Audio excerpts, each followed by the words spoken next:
New India Herald के YouTube channel में आपका स्वागत है। आज की कुछ अहम खबरों पर आइए डालते हैं एक नजर।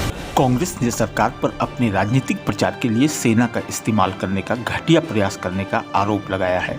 साथ ही राष्ट्रपति द्रौपदी मुर्मू से इस मामले में तत्काल हस्तक्षेप करने की मांग की है। दरअसल हाल ही में एक मीडिया रिपोर्ट में दावा किया गया है कि सेना देश भर में सरकारी योजनाओं के प्रचार में मदद करेगी। इसी पर कांग्रेस ने टिप्पणी की है। नोएडा के निठारी कांड में सुरेंद्र कोहली और मोनिंदर सिंह पंढेर की अपील इलाहाबाद हाई कोर्ट ने मंजूर कर ली।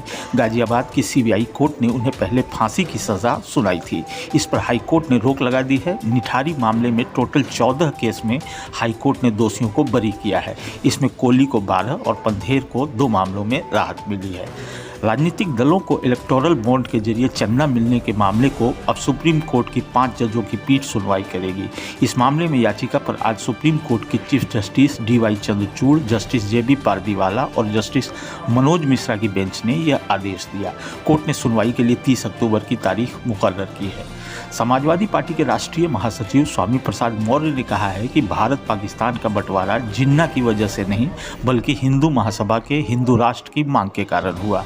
उन्होंने कहा कि अगर हिंदू राष्ट्र की बात करेगा तो मुस्लिम क्यों नहीं करेगा, सिख क्यों नहीं करेगा, बौद्ध क्यों नहीं करेगा और जैन क्यों नहीं करेगा। हिंदू राष्ट्र की मांग करने वाले लोग देश के दुश्मन हैं। अमेरिकी राष्ट्रपति जो बाइडेन ने कहा है कि इजराइल का गजा पर कब्जा करना एक बड़ी गलती होगी। CBS को दिए एक इंटरव्यू में बाइडेन ने कहा, हमास और हमास के चरमपंथी सभी फ़लस्तीनी लोगों का प्रतिनिधित्व नहीं करते और मुझे लगता है कि इजराइल के लिए गजा पर फिर कब्जा करना एक गलती होगी। UAPA के तहत दर्ज मामले में गिरफ्तार न्यूज़ क्लिक के संस्थापक प्रवीर पुरकायस्थ और इसके HR हेड अमित चक्रवर्ती ने सुप्रीम कोर्ट का दरवाजा खटखटाया है। गौरतलब है कि दिल्ली उच्च न्यायालय ने दोनों की गिरफ्तारी और रिमांड को चुनौती देने वाली याचिकाओं को खारिज कर दिया था। इसके बाद वे सुप्रीम कोर्ट पहुंचे हैं। दिल्ली के मुख्यमंत्री अरविंद केजरीवाल ने केंद्र की मोदी सरकार पर बड़ा आरोप लगाया है। CM केजरीवाल ने कहा कि बीते 8 सालों से मुझे झूठे केसों में फंसाने की कोशिश की जा रही है। CM केजरीवाल ने सोशल मीडिया X पर पोस्ट में लिखा कि एजेंसी वाले कहते हैं कि अपने बॉस केजरीवाल का नाम बता दो, उन्हें मेरे खिलाफ बयान देने के लिए कहा जाता है। कई लोगों को तो यातनाएं भी दी गई हैं। सुप्रीम कोर्ट प्रधानमंत्री नरेंद्र मोदी के खिलाफ आपत्तिजनक टिप्पणी से जुड़े एक मामले में सुनवाई के लिए तैयार हो गया है। दरअसल कांग्रेस नेता पवन खेड़ा ने इलाहाबाद हाईकोर्ट के आदेश के खिलाफ सुप्रीम कोर्ट में याचिका दी है। हाई कोर्ट ने मोदी के खिलाफ विवादित टिप्पणी मामले में खेड़ा के खिलाफ आपराधिक कार्रवाई रद्द करने से इनकार कर दिया था। सरकार ने विमानन क्षेत्र में कारोबार सुगमता को और बेहतर बनाने के प्रयासों के तहत नियमों में संशोधन किया है।